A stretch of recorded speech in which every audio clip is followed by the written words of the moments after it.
Welcome, friends, to episode 276 of Color and Magic, a Magic Gaming podcast where we talk about all types of issues that affect gamers at and away from their gaming tables and computers. I am your host, PowrDragn, and for 276 episodes, still got my main man who today we are both struggling with some sinus stuff, so I hope we make it through the episode. Brian Sonic, how's it going, dude? Yeah, I guess I'm about to institute a no yard work before podcast rule because I touched all the pollen and went from a little sniffly to I have inhaled the southern United States. Oh, I feel you. I've been dealing with some sinus stuff over the last week or so we're gonna do our best to get through this for everybody's. But do want to give a shout out to John Cooper. Why? Because he's a patron. You can go over to our Patreon page at patreon.com/colormagic and you could support the show and get a shout out just the same. Also, there's a note here I have that I forgot about pre-show here, Brian, but just kind of want to tell everybody that if you didn't know, there we talked about a show previously called Coyote and Crow. It was a role-playing Mhm. game. They're actually making what looks to be a pre-boxed card game that they're launching on Okay. Kickstarter as well. So, looking to see when it goes live. It's not live yet. Okay, planned launch is April 29th, it says. So, you can go follow them. The game is called Primacy, Primacy. If you want to go follow them on Kickstarter, click the notify me on launch button if you want to support them because apparently everybody liked their RPG. Yeah, So, we'll see how their card game stuff goes. that is awesome. But that said, let's get into our lead story, man, which is just I'm calling it the fire hose of information from MTG right now. Like this is kind of becoming the norm anytime we get around convention season, I think. You know, we came out of Chicago and it was like, "Oh, well, now we know about some new sets and now there's more." Oh, that was the first time we've really talked about Tarkir stuff Yeah. after we'd already been talking about Final Fantasy stuff. And then we get back, and a couple days later, it's like, hey, here's 6 Spider-Man cards and some secret layer stuff.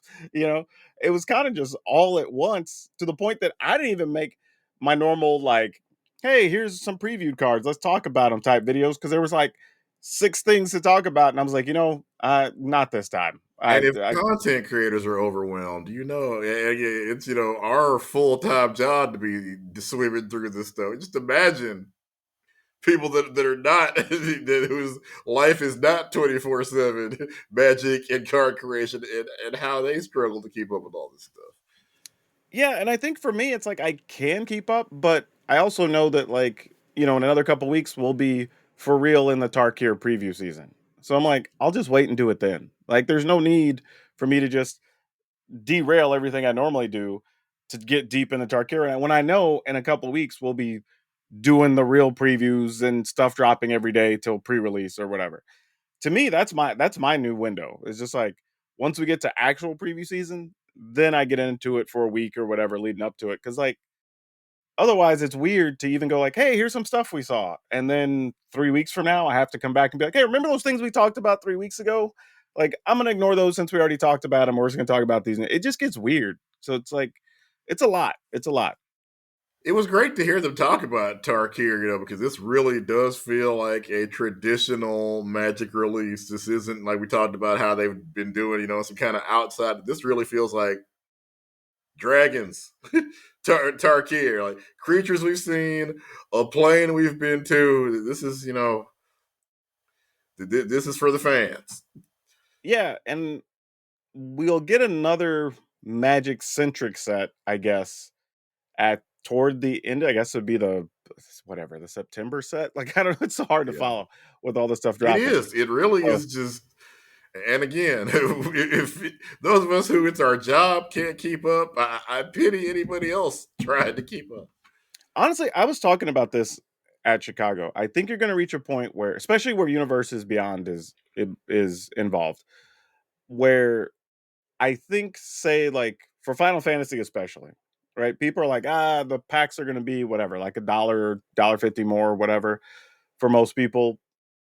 And they're like, that sucks for a standard legal set. I said, but here's the reality. When our store carried anime stuff, I can tell you if we had something rare or different or new, it didn't matter how much it was. The fan came, it didn't, we're talking Final Fantasy, Dragon Ball Z, whatever. They just came in and paid it. right? As a Magic fan, we don't like that, Yeah. but we're just going to buy singles. I think that's where you're going to And see on these you Universes are really Beyond kind of seeing sets. where I think we're going to split the fan base, where there will be people. You're going to do the point where, hey, like let's say if you weren't for if you didn't like if you don't like Doctor Who, you had no interest in that product. It is not for you. You didn't buy that product. There will be some people, I'm sure, who don't care about Final Fantasy, but they will be obviously be outnumbered by the. Well, also these sets bring in people that weren't ever going to buy a Magic card. If there hadn't been a Final Fantasy set, they'd have never engaged with this product. So that's the thing. Yep. And I think that's what we have to look at. They're going to be people the same way. They think it's dumb. They don't like Spider-Man. They're not going to buy any of that when that's out. Fine. A bunch of people are, right? So again, I think as players, you're more going to be more likely, especially when the packs are more expensive, to buy the singles that fit the deck you're trying to play or whatever. And then the fans, especially when it comes to Universes Beyond, are going to be the ones that just go buy the whatever, in some There are cases, people that will buy the Final Fantasy $250 cards. booster box or whatever. They'll buy those cards with no intention of ever opening them. It's part of their extensive Final Fantasy memorabilia collection. Same Oh thing with yeah. Spider-Man. There are people that are going to buy that, put it in their album, and lock it away somewhere with all their famous first appearance of Venom, first appearance of Green Goblin, et cetera, et cetera. It's a collectible. It's not a card game for them. They Well, I buy still everything with remember Spider-Man on it. what changed my whole thought about how people deal with Magic cards when they're coming from the outside. I remember back during our Ikoria when we had the Godzilla related cards, Yep. and I met two different people at two different stores that were just trying to get all the different versions of all the Godzilla cards. And that's it. They want to have their collection they could put in a binder that has all the different foils and whatever extended arts of all the different Godzilla cards. And that's what they wanted because they found out there were Godzilla cards. I imagine it's going to be the same thing with Final Fantasy, with Spider-Man, and whatever else we get And then beyond. Avatar at the Yeah, end of the true. year here. So, yeah, I don't know, man. It's a lot. I get it. I also understand that, especially when it comes to something like Final Fantasy, the license isn't cheap. So No. you're making sure people know about it far in advance, so they could save up money. The anime sites, the video game sites, whatever, they can all talk about it. It's doing the marketing thing. It's just tough as a player that the barrage of information is there. But that's the world we're going to live in for a while, so we're just going to have to get used to it, I guess. But that said, let's get into the soapbox because I do have something legit I need to complain about.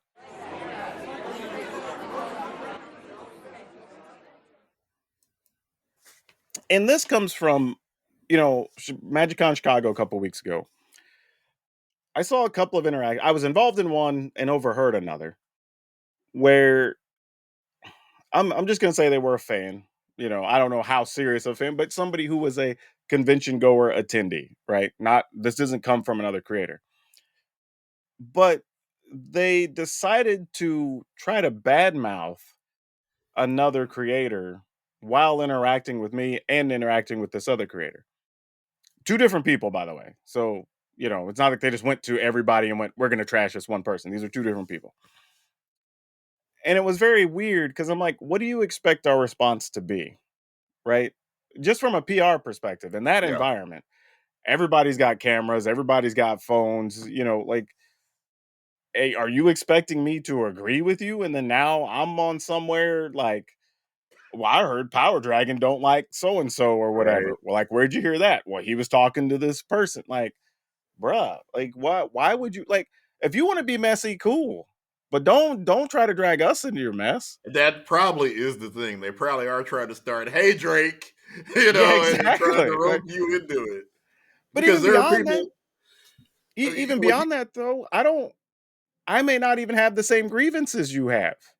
Like, now, don't be wrong. Somebody says something crazy, like, yeah. "Hey, did you see that so and so's walking around with like a Nazi flag hanging out their backpack or Yeah, whatever?" that we need to discuss. Yeah, then we can have a real talk and be like, "Whoa, what?"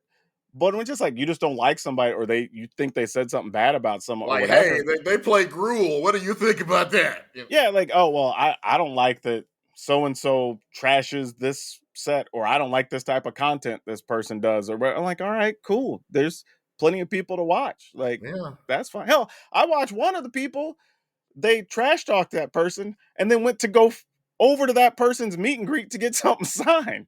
And I'm like, so you don't hate them enough to not have their name on your playmat.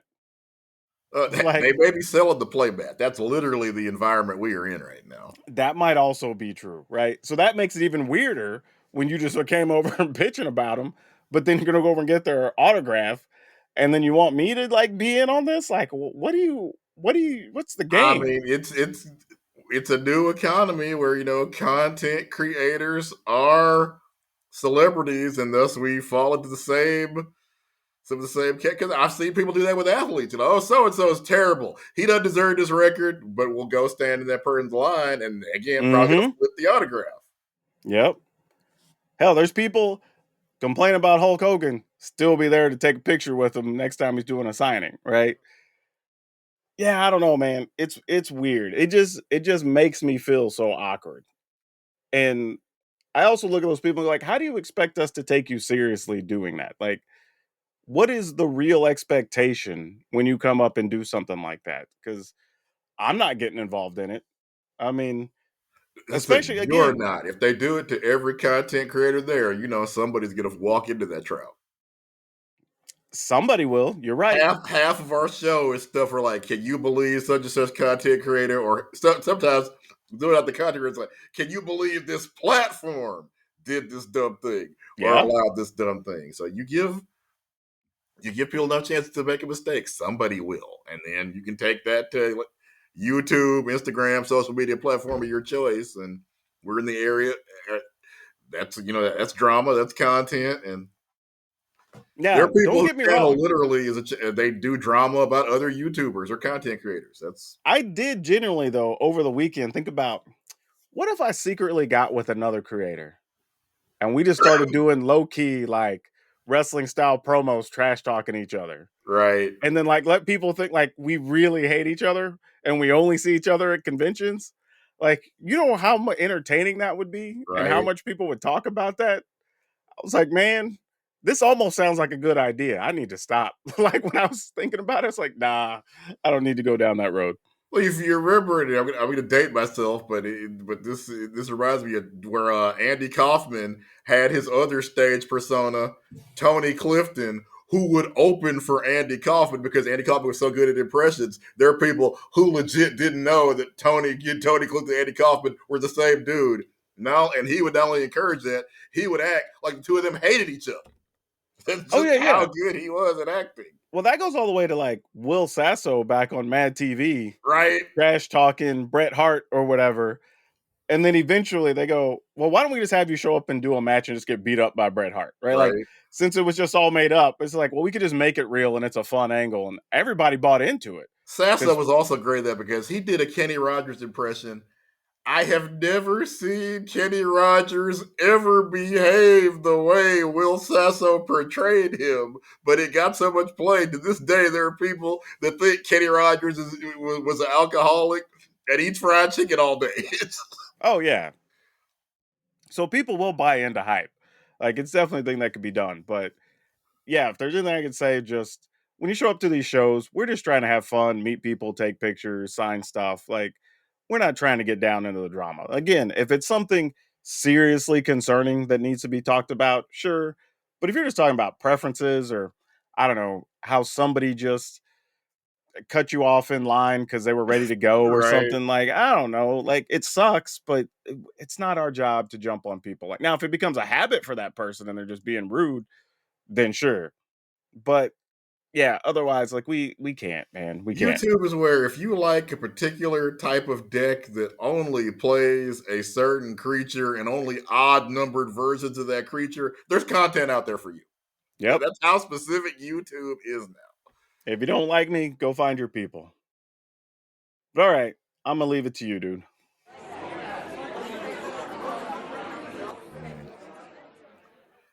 As we talk about, it's not just content creators, the companies doing things that they've been caught doing or other companies have been doing. Every week, it seems like we're talking about somebody using AI and trying to sneak by with it and then getting caught. Okay, yeah. Call of Duty got caught because apparently Steam has a disclaimer now where you basically have to. Oh, goodness, excuse me.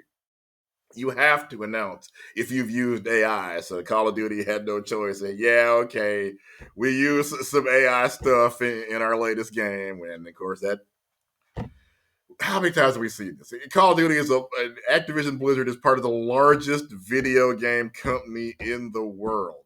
They obviously could afford to pay real artists and should, and for most of their products, they do pay real artists. They tried to cut corners here, and again, you always get caught. There's just AI always leaves some kind of trace where something is weird. You're like, okay, yeah, no human drew that. It's weird, and The here funny we thing are. is, though, the thing they got busted on, the two items, were one, easily something you could have had somebody do on a quick turnaround if you just paid somebody. But the other was also, if anybody bothered to check them, it was obvious that it was AI. Like, Yeah, one of the things has literally reaching at the front of the screen with 6 fingers. Like, I mean, it's not even like you had to look at the like, literally, it's the thing that's in your face. And it's like, wait, hold up. Like, you didn't somebody didn't find that weird? Like, nobody just looked at the image and went, "Huh." Because as soon as at this somebody point, it probably needs to be a job. Somebody's title is, hey, they're the person that catches the AI stuff, and they're gonna get around. Well, I don't know because right now people are really focused on it. Everybody's catching it. I think what companies like Disney got caught too. I think what companies are trying to do is they're just trying to keep pushing, just keep pushing until one day, okay, maybe people don't care as much as they did 5 years ago, and then the floodgates will open and we'll start getting away with it. So I'm glad people are still pushing back. yeah, that's definitely we're gonna reach that point whether we like it or not. Unfortunately, Eventually yeah, we probably are. there will be so much of it. And to be honest, the quality is gonna get better and better and better.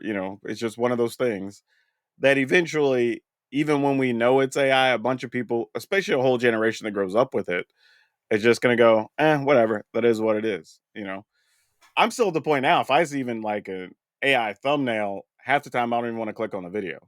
Right. And I'll be damned if let me just say, if you're gonna use an AI voiceover, at least get one that sounds somewhat human. Like, man, because I was about to say, well, with video games, they're getting caught, but I watch a lot of the old networks, old cartoons, old sitcoms, and because the older audience either doesn't know or doesn't care, it's rampant. I'll hear that same AI voice trying to bruh, sell me three different brands of life insurance in the course of one sitcom. You and know, it's so bad. Like, it's not even hi, close to human. do Like, you have mesothelioma? but it's Yeah, not just it's that. just It's like the inflections are weird everything. and this like the sentence structure, it's speaking as a normal sentence, but because of where it places the accents and emphasis, it Yeah. doesn't sound right. Like, just it's just weird. Like, and don't and there's good ones. But that's the There's age group where, for the most part, nobody complains. yeah, there's 6, 7 websites that have reasonably good human voice. I Yeah, mean, if you're listening to it after a while, you kind of go like, "Oh, this isn't a person," yeah. but it at least sounds close enough that you immediately go like, "Ah, this crap again," right, and click away. But if you're selling, herbal Viagra during during 20-year-old cartoons, you don't care about any of that. You assume your Yeah, audience doesn't either, I mean, you probably got a cheap ad space, so you just right? put the cheapest ad in it, I guess. And as we learned, you can become Byron Allen just by selling those incredibly cheap ad spaces over and over and over. Because when I found out how rich Byron Allen was, I just, what? Oh, Are and what y'all people don't serious know right now? is some of those ads like can be dirt cheap because some of them are Yeah, sold by like the parent network and some are sold by the local station. right. So if you can buy the spots that are left over, you can make a deal with the local station. Say like, hey, if y'all have any left over between midnight and 3 a.m., let me know. And they're like, yeah, we have like 8 spots. And it's Yep, like, cool, I'll take them all. And they're like $20 right. because otherwise they would just go unsold and they just rerun something from somebody else who had like a bigger corporate deal or whatever. So just like, yeah, they make a couple extra $100 selling you those 8 spots. And Byron Allen's made so much of that where he can buy another network. Probably seems like every year he's buying the Weather Channel or some other network. What? But yeah, I'm with you. It's AI is still showing up in a lot of places. The Call of Duty one, like I said, was particularly egregious because the big mistake that let everybody know that it was AI was literally right in your face and nobody even checked Yeah. it. Because I honestly believe if you look at the style of image, if that wasn't there, it would have been pretty hard to tell that was AI. But it was clearly obvious, like immediately. You went, hold on. And not only that, it was their splash image. Yeah. So, like, when you logged on for the promotion, where it's one of the first things you saw, it was like, oh, come on, man. I would assume, because Valve's a pretty huge company, I'm assuming they put something in place where you get in a little bit of trouble if you violate their Oh, policies. I'm sure. But you know as well as I do with a lot of these big companies, you're better off just paying the fine Also because it true. ain't big enough to make you care, right? If you made enough money off the thing. They I mean, wouldn't do it to Activision, but I wonder if they'll put a policy in place where, let's say, it's a much smaller company in a game they don't need, but okay, you know what? You're out. maybe. Or, a 2-3 strike rule, something like Yeah. that. Because you can't afford to do it to Activision, but XYZ company that made, hey, male male oriented shooter version 3, you might just be able to boot them for the platform if they can't follow the rules. That's also true. But all right, dude, let's talk about what we learned this week. Because there was a couple of interesting things. Yours is a little more positive than mine. So why don't you let everybody know what you found? Yeah, our PlayStation Plus free games have been not great for probably the past 3 or 4 months. This time they really this has been a banger.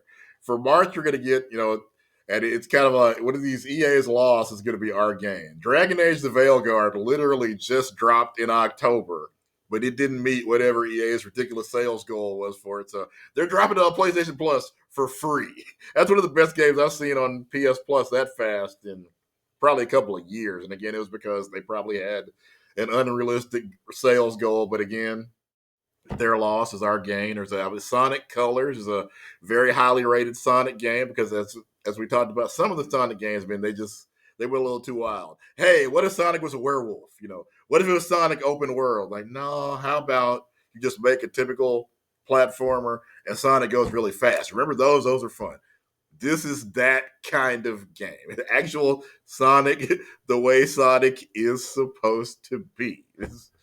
So people are really happy about it. As I said, for the first time in several months, because for the past few months, be like, really? Some of these games are free, and I still had no desire to play them.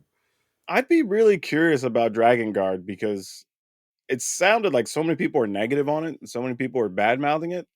So I'd be curious if people are playing for free, see what the reviews are and see how bad it really is. It is Because like, still a AAA RPG for absolutely free. yeah, exactly. I mean, how bad can it be when it's free, right? I think reviews are around.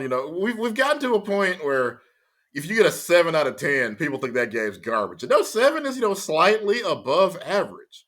I've played plenty of 7 out of 10s and enjoyed them for what they were. So now a lot of it is because okay, this is probably sadly going to be the last Dragon Age we get because it didn't meet those ridiculous sales goals. That isn't necessarily the game or anybody that worked at BioWare's fault. That's EA kind of running their franchises into the ground as they do, especially if they're not named Madden or FC 25. Well, dude, like it's funny you brought that up because I was talking to somebody about that recently. That our generation is very lucky in the sense that we have seen basically the greatest of everything, right? Like Yeah, we've seen the greatest hockey player, the greatest golfer, the greatest basketball players, the highest grossing video games and movies yeah. and whatever, right? But with that, our scale of greatness is broken, right? Just like you're saying, a thing comes out and it's a 7 and people are like, "Ah, that's trash." And it's like, "No, that's still really damn good." It's Right? like right now, we talk about Baldur's Gate 3 being by far the best RPG most people ever played. Yeah, and if you measure every RPG by that, guess what? They're almost all going to fall short. Exactly. Exactly. Like we're going to look at the next 5 years of RPGs probably, and most of them people are going to go, "Ah, it's not as good as BG3." And it's just like, yeah, Neither most was things are Baldur's not Gate going to be. 2, if we're honest about that. Exactly. It's just that is Most an things aren't all going to be. time. It's like, dang, like, it's the whole thing of LeBron just crossed 50,000 points, and people are like, Yeah, but he's still not Jordan. And it's like, dog, he can still Neither be is great anybody though. else, you know? Right? Like, what are we doing? Like, it's crazy to listen. You're totally right. Like, it is crazy to listen to people, or the expectation everything has to be that top tier thing. Like, you know what? Some things get a smaller budget, have lower different actors, have first time directors, whatever. You know what? If they can hit a 6 or a 7, that's still a strong ass effort. Oh, and actually, I forgot a game. I don't know how I did because it's the only one of the three I've played yet. Teenage Mutant Ninja Turtles, the Cowabunga, which is essentially a compilation of 13 games from the late 80s, early 90s, and I mean the prime era where everything Konami did, Teenage Mutant Ninja Turtles, was a certified, as we say, I say it, Konami was doing banger after banger after banger with Ninja Turtles. Yeah, but 13 Turtles games for free. that second one, that side scroller that had that insane underwater, gotta Oh, get rid yeah. F that one. Like the other ones, I'm with you, man. Screw that game. Like, It's got rewind mode now. So you can keep rewinding it till you can make all those crazy jumps and all those things. And they have oh man. tips on them too. Like you can click like, "Hey, I can't get past this. What do I do?" And you click, and it brings up little tips. And then the tips are actually designed to look like a 1990s video game Okay, that's magazine, kind of a cool. la Game Pro, PlayStation Extreme, or whatever. To your point, with PlayStation having some sweet, technically free things that you can play, that's going to end up being important because we saw that the US game spending fell 15% last month. And that's not since December. That's year over year, 15%. That's not good, especially when we're already talking about closing studios. And we're going to talk about that later in the show because there's some more studios that close. But we also know all the economic things that are coming, right? As far as the tariffs and getting chips manufactured in the country and all this stuff. It ain't going to get better right now for No. gamers. It's only going to get worse. I would not be surprised if as we get throughout this year, we see a consistent 15 to 25% down year over year, when you're comparing month to month. And that's a Like tough we've been number. talking about, how many games missed their window? Assassin's Creed Shadows missed its window. As we're going to talk about later, there's a bunch of games like, oh, well, you know what? We'll talk about Warner Bros. In a minute, but yeah, that game just never coming out. We spent Yeah. $100 million on it, and it's never coming out. You don't, unfortunately, get that money back. If you're looking forward to that game, you're just never going to, because there are people who are looking forward to games like this. It's your favorite, especially if you're Assassin's Creed. There are people where that's probably the only game they play other than their free Xbox game or their free PlayStation game. And oh, by the way, your favorite game that comes out every year just ain't going to come out this year. So you probably keep your money in your pocket. Well, even beyond that, I think people may not have as much money to spend. And that's going to put, like we talked about before, people are going to go back to the legacy games. Right. They're going to be playing their Fortnites, their Maddens, their Call of Duties, GTA Online. War of Warcraft, whatever, your subscription game basically. Yep. And then you'll have one or two you kind of dabble in, and that's probably going to be it. Like it's going to get tough this year for gamers, man. We get a lot of stuff, a lot of artwork. Hell, if you're a board gamer, a lot of those games are produced in China and Right. Taiwan and whatever, and come back into the country. Especially a lot of the Kickstarters you back, right? Like that's going to change. Like you're possibly your board games, a $35-$40 board game might end up being a $55 board game, depending. So I tell people, who are concerned about dropping it, yeah, $400 or $500 is a lot for a video game console. But I tell them, hey, once you bought the console, if you get whichever one, if you get PlayStation Plus, if you get Xbox Game Pass, you ain't got to buy a game all year.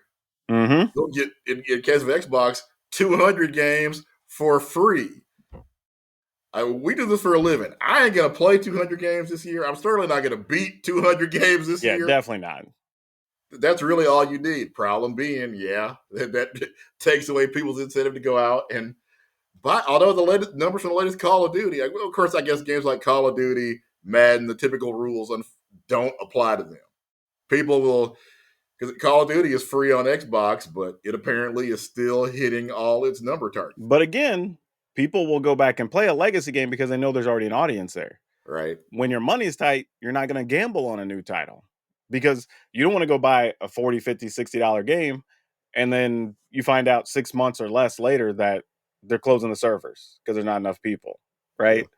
Like that's just we've seen it too often, Or, sadly. some of the Call of Duties come out and, hey, this one just wasn't hot. None of my friends are playing it, so now I'm not playing Yeah, it anymore. Because they're like Madden. There are some Call of Duties that just don't hit like last year's Call of Duty. Black Ops 6 is one that if you enjoy Call of Duty, everybody is saying this is one you should play. that's true. But let's go ahead and hit some topics here because we got a few things to run through real quick. So coming back to some stuff we kind of hinted at MagicCon Chicago, there was a ton of announcements for different things, and one of those things was finally confirming that what we all know was Avatar: The Last Airbender is going to be the last set of the year. I don't know, like people seemed pretty excited about it. Now, I said openly, I enjoyed Legend of Korra more than I enjoyed Avatar: The Last Airbender, And to me, that's not that hot a take. I've heard many people say that. but I don't hate it as a property. I mean, and I know it has a huge fan base, so it'll probably do well. Have But they have they said, is it just Avatar or is Korra also included? it sounds like it's just Avatar. Okay. So if you're, and honestly, I think there's probably more people that are familiar with Avatar: The Last Airbender Yeah. as a property than Legend of Korra anyway, so that kind of makes sense. But this will be interesting because we talked about a little bit pre-show is that how do you align everything with the colors? Like, is it going to be that obviously the water benders get blue, Yeah. right? Like But fire is obvious. It goes yeah, into they get red. red. But now black, I don't know who. And again, I'm not going to say I'm somebody that's seen every episode, but I don't know of any, necromancy, dead walk. There may be, and I'm just not familiar with it. Yeah, I mean, it's possible you could just put some villains in there or whatever, and that kind of makes up a big chunk of it. But it's kind of They've we've had this. had to get They creative. had that problem with Doctor Who trying to find cards and went into green because there Yeah, just aren't a whole lot of. Or well, there's a lot of monsters in Doctor Who. There aren't a lot that necessarily fall into the big green stompy thing category. yeah, and it was also like, are the Daleks black, blue? Right? Do anything Like with there them? were some decisions that just had to be made to go like we need these to fit a certain style. So at some point you start building around the mechanics and go, okay, Yeah. if this is going to be about sacrificing life or doing this thing, then all right, we'll make that the black card, Yeah, because there basically. certainly are plenty of Daleks that are obsessed with death and Yeah. destruction and So we'll killing even other Daleks if they're not Dalek enough. I think we'll figure it out. I think the interesting thing here is I guess we had Suni Miku, I guess, as a secret layer. But this is going to be the first product I think we've had that's a true full on anime product that's a crossover. Unless I'm missing something, I think you're right. Yeah, because we have Final Fantasy, but that's really a video game first, and Yeah, whatever. and It there's just some has anime anime product. style. Yeah, and there are some anime products, Yeah. they've put out since then. But So this is, low key kind of an important product because if it does do very well, do they start looking at other anime stuff? Because we've had promos that were based around like Cowboy Bebop that you yeah, could get at the store, whatever, but we hadn't had a full set people could buy. So if you're an anime fan, you might want to keep eyes on how Avatar: The Last Airbender sells because that could open do up the door we for a lot more stuff. do we drop the alleged 20 million just for Goku and then bring Dragon Ball Z in here? I mean, here's the thing: if you let's, and I'm just making up a number, but let's say Avatar: The Last Airbender into the year, it's worth I don't know, let's say 15 million in profit, 20 million in profit at the end of the whole thing. We all know Dragon Ball Z would sell more than Avatar. Yeah. You know what I mean? So if DBZ is 20 mil, you might go, all right, could still be worth doing. Well, no, that's not for Dragon Ball. Allegedly, 20 million is just Goku. That Oh, just now gets you see, Goku. that could be a whole different. But You now, want everybody. You now I can. will say this: if they're willing to do it on a percentage basis, then they'd probably be more likely to get the deal. And I Like if, should say that's a leak that is not confirmed by yeah, yeah, the company or anybody, but it's not a. I didn't hear anybody come out and say no, that number is way wrong. So yeah, because that's what happens a lot. There's usually two types of licensing deals. You either just pay up front and then you have the right to use it for so long, or you pay a smaller amount, but you give up a percentage of sales and they just split the profits or whatever, right? So there's a way it could be done. But even if it's not that, there's a bunch of other animes that we could do crossover stuff with. So yeah, I But, think it's but like you Mhm. said, who else? Because they're in a. Oh, excuse me, y'all. There isn't another Final Fantasy. I wouldn't. Yeah, I wouldn't be surprised if we get multiple Final Fantasy sets. Maybe Also we don't get true. one in 2026, but maybe we get another Yeah. in 27, 28. Once, because now they already have the relationships established. You already know how it'll be well received or not, or whatever. So we could be working toward another one of those. It could be interesting. Although Hatsune Miku, like you said, did Yeah. insane amounts of money, so there could be something. And we wouldn't have known that because I know exactly how long Hatsune Miku has been a thing. I know it's one of the A far more while. recent ones. Yeah. But it's also like, if Avatar does well, does that mean we can go back to other anime from that era that still would carry weight? I don't know, right? Do we do I'm newer trying to stuff? think of what else from Do we, the mid '90s would hold. because like, do you do like the Attack on Titan type stuff that was hot like That's two, three one that years ago? maybe that might work. So it's out there. I mean, it's just, You definitely wouldn't lack for green to be taken care of. You well, definitely yeah, have all the yeah. giant creatures you would need. But yeah, that's the way I'm looking at this though. This is almost like an experiment, really, to see, all right, do anime fans care enough to come buy Magic cards?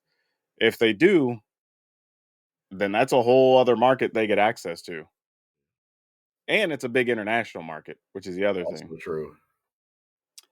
We did have a card that spiked last week. We didn't get to talk about it, but it was a Goblin Lore. It went from being a buck 30 is what I could find before the spike to as high as almost $10 in the span of a couple weeks. That's wild. Now you can find them more reasonably in like the $5 to $7 range, but But still, for it to have been one a buck, a couple of weeks ago. yeah, and this is one of those cards that could have been a real spec for somebody, because for 2 mana, it's a sorcery. You draw 4 cards and you discard 3. When with all the cards from the latest set that care about you discarding and getting counters and getting other triggers and whatever, for 2 mana, you get to set off a lot of stuff. And it's an uncommon, so was pretty cheap, easy for people to help. People probably have some of these sitting around their collection right now and don't even know. It's probably sitting in a Right. bulk box with junk because it was in Because 10th it was edition. junk until a couple of weeks ago. Yeah, it was in 10th edition starter products, like the original starter product and like Portal. And then I think it had a list reprinting, like one of the inserts. So there's not even like there's a ton out there. But if you have some, they're sitting in a box. You should probably go dig them up. You got a little bit of money. Go trade and get you some other cards. Start trade some of those in and pick up some Final Fantasy singles or Tarkir Right. singles when those launch. We also saw an announcement from Words of the Coast for Pride Month Commander events, which is something they've been doing the last couple of years. And they're going to have exclusive promos. So if you show up and play, you get stuff for that weekend, which is honestly a positive. Definitely. The problem is that we've also discontinued the activations for the Birds of Paradise at their events, Yeah. and we no longer are supporting the VML, right? So it's like, uh, one of those things where you look and go, I appreciate what you're doing, and I like Yeah. the sentiment, but at the same time, it's going to feel bad for a lot of people Yeah. because you cut off these other things, but now you're over here promoting this, you know? It feels like it feels performative, for lack of a better word. There probably is. That's the first word that comes to mind. A lot of times, that's the best word. Yeah, and there's something to that, right? Like, in same way that we've seen how people do some stuff, and it's like, but we got this thing going on for Black History Month, like, and you're just Yeah. like, that's nice, I appreciate it, but I also saw how you treated Jerome last week, Right. because he was wearing his daishiki. So which is it, We right? You can know what I mean? also see how many black people you have on your payroll. All these things are, Yep. probably and other people of diversity. It just we see, like, for example, I meant to add this, but I saw where Ziff Davis, the company that owns IGN and you can say at this point probably half of the video game sites in the world, they quietly removed all their DEI language from their numerous websites. You But yeah, know, I'm sure they'll do something for Pride Month too. They'll be like, hey, yeah, we're still, we swear we're with you. middle of last month, somebody had pointed out to me, which I had also wondered too, was this was the first time I can remember in a very long time, actually as long as I can remember, that the WWE didn't even do a Black History Month tribute. Right? And they normally do it usually twice because it'll be one week it's on Raw, and then Yeah. they'll play it again the next week, so it's not on the same week on SmackDown. And that's usually been the trend. That's what I was like, oh, that's kind of a surprise. And it's also wild because they have had so much success from Black wrestlers in the past couple of decades, like The Rock. You had Bianca Belair and Sasha Banks doing the main event at Oh, WrestleMania. sure. Because when they did it before, sometimes they'd be reaching. They'd be going for Black History Month. They're like, I'm Black. I've watched wrestling my whole life. I don't remember that, but I'm taking your word for it that happened. For example, The Rock's dad, his legend, because he's The Rock's dad, he's kind of over the years grown from a guy you don't remember hearing about to a near godlike figure because he happened to be The Rock's dad. They swear him and Tony Atlas had the World Tag Team titles again. I've watched wrestling my whole life. I have no recollection of that happening. Bruh. Speaking of, I will say this though. They did share, I believe it was on WWE's Instagram, but The Rock was walking around with Triple H, and there was a picture that supposedly, and I think it's genuine based on the reaction, that The Rock didn't even know existed, of his dad and Tony Atlas, like after a match and whatever. And he kind of stops and looks at it, and he's kind of emotional about it. And they interview him about, like, he's like, man, honestly, I've never even seen this picture. Like, Right? you know, and it was kind of cool, So they gave him a moment to kind of step aside and he could talk Yeah. about it, and he's all teary eyed. So there was that at least, but that But wasn't on then, but TV. then, That was just on yeah, social media. right. And they would do promos where if all you knew about Tony Atlas and I want to say I think they were called the Soul Patrol, Yeah, which was probably not the greatest name, but it was probably dude, 1970s, it was 80s. exactly. It was like 79 to like 82 or Yeah. whatever. Like, We should be glad they weren't, the shucking and jiving the express the or the Black something, Diamonds or something. right?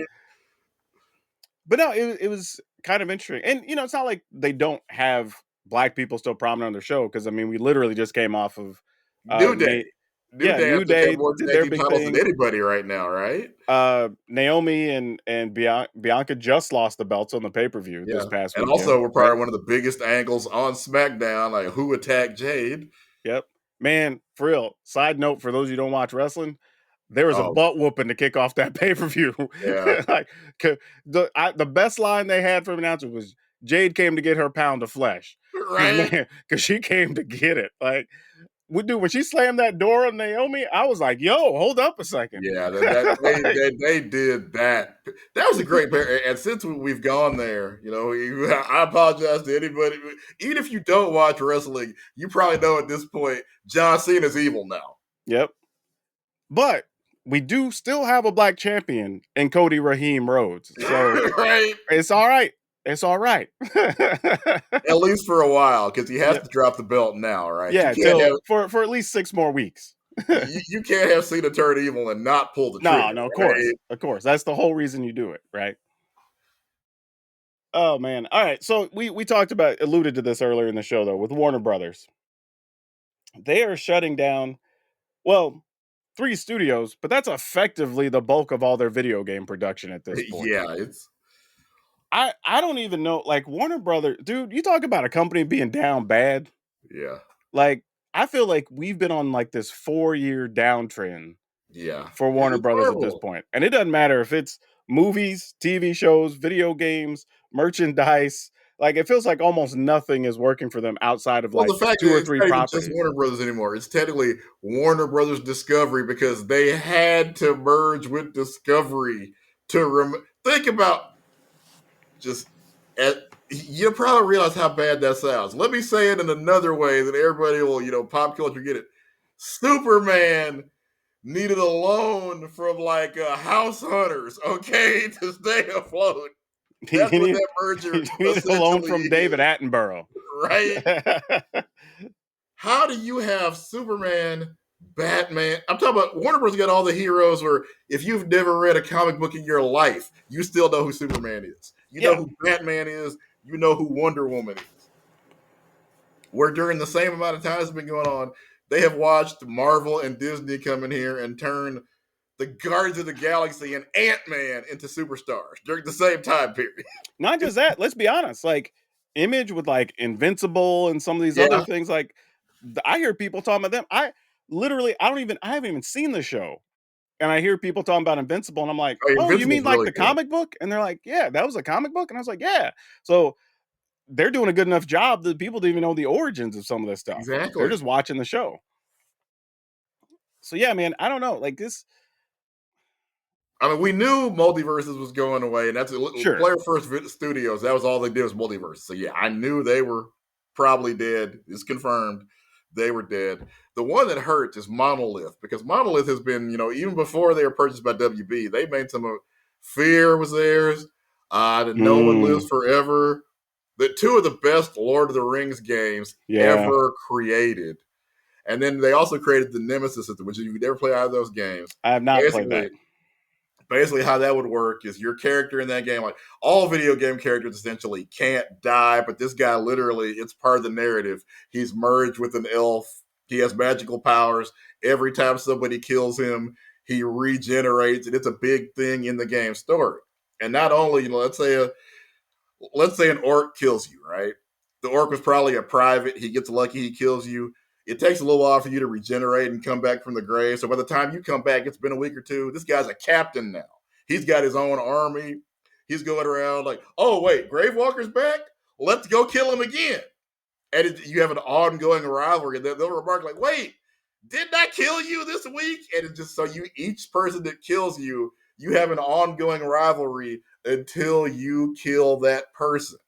Oh, that's wild. Then later, some of them would get the power where they'd come back from the grave, and it becomes like Sabretooth and Wolverine, right? Once a year, we're going to do this thing. And it was just Huh. incredible. And what they were going to do is they were working on a Wonder Woman game because, of course, Wonder Woman is based on Greek mythology. So, in Sure. theory, this could have been their god of war. Imagine you're Wonder Woman.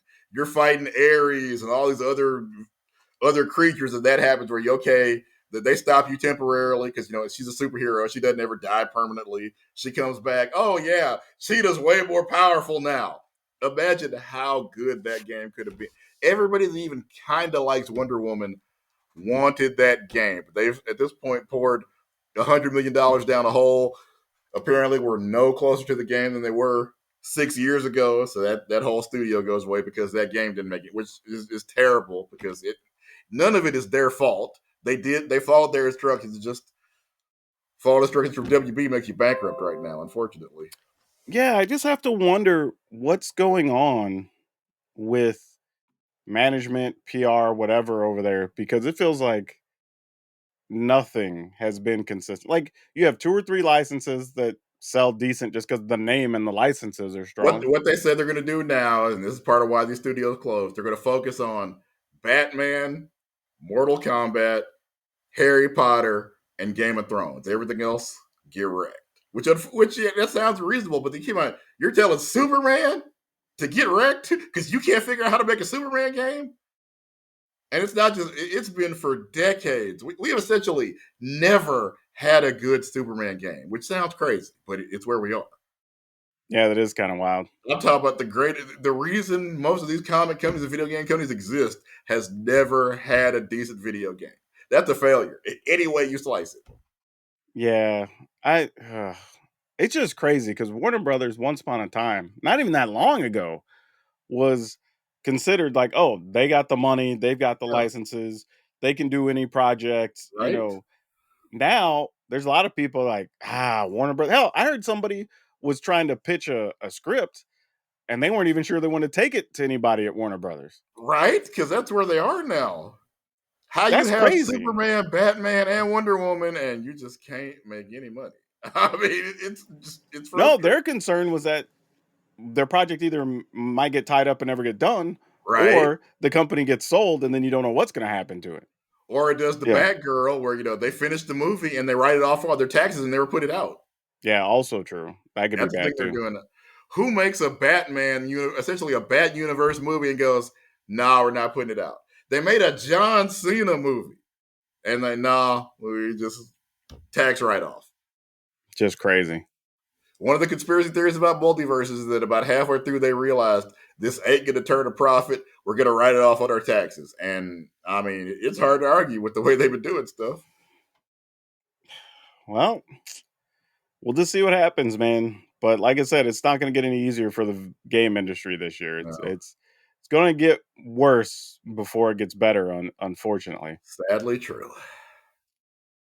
But let's talk about the dinner table here because we're in a situation, like we're saying, that everything's probably going to get more expensive.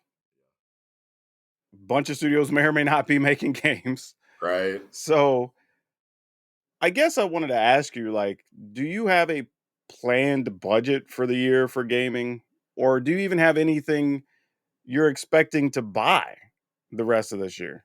I mean, because I cover them, for App Trigger, I always buy Madden. And now I've added college football to that because it does, the same level of traffic. So yeah, I'm definitely going to buy both of those games. They may be terrible. You could show me a review of how terrible they are 6 months out. I still got to buy them because I'm the one who's responsible for covering all the numerous glitches that will, of course, arise. So yeah, I'm definitely buying those. I am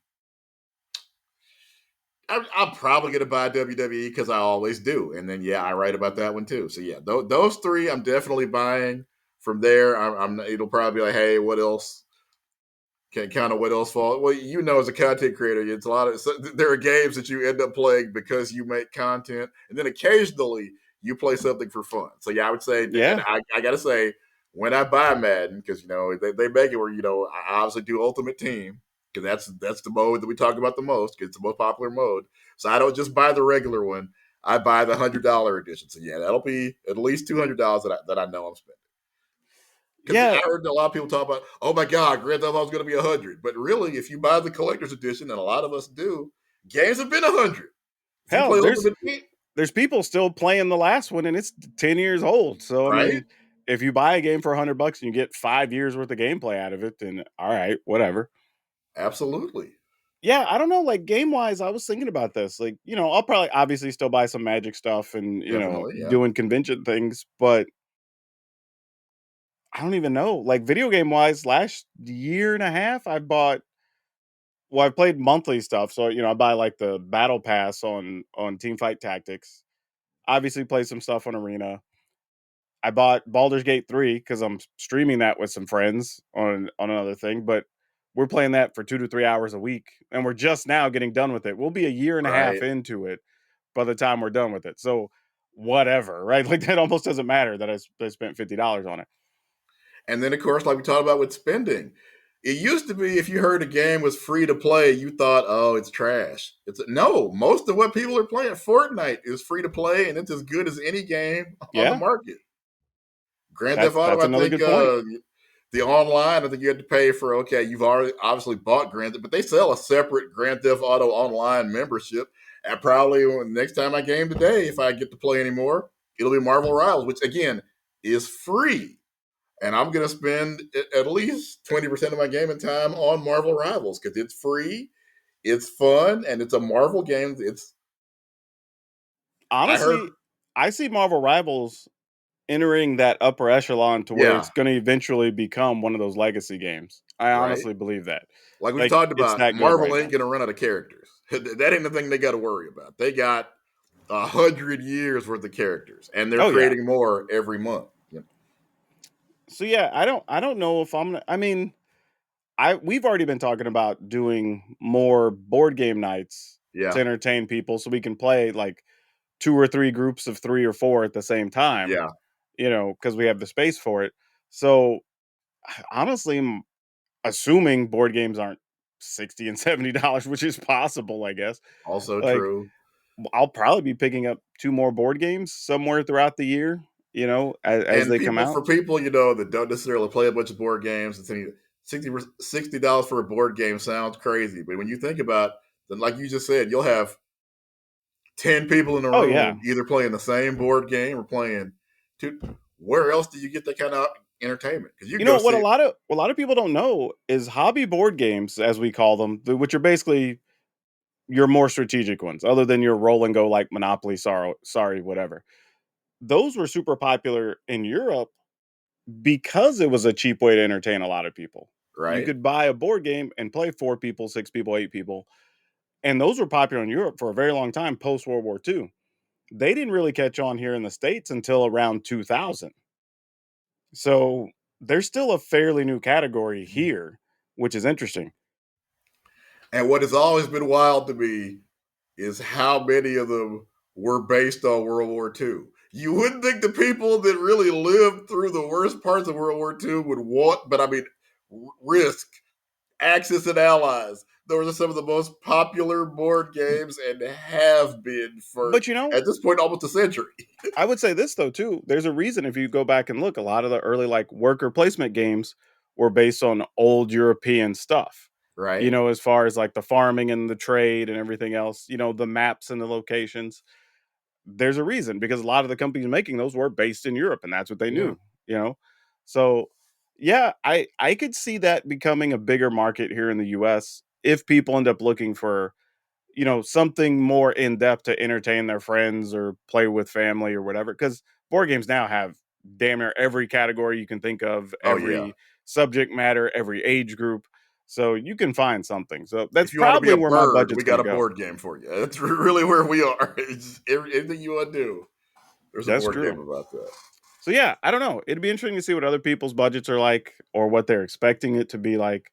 But maybe we And let me revisit clarify. this a Yeah. year from now and say like, okay, how much did we actually end up spending? Exactly, because I know I'll spend more than that because there are games that dropped. Like there's a Dynasty Warriors game that just dropped. It was a Beyonce. We didn't know the game was coming out. Like, hey, it's showing the state of play. Oh, where's it come out? It's out now. Well, okay, I guess I'm buying it then. Man, That'll those old happen throughout the Dynasty year. Warrior games where you end up with like 200 warriors behind you. I played some of those things way too much. I don't need that in my life right now.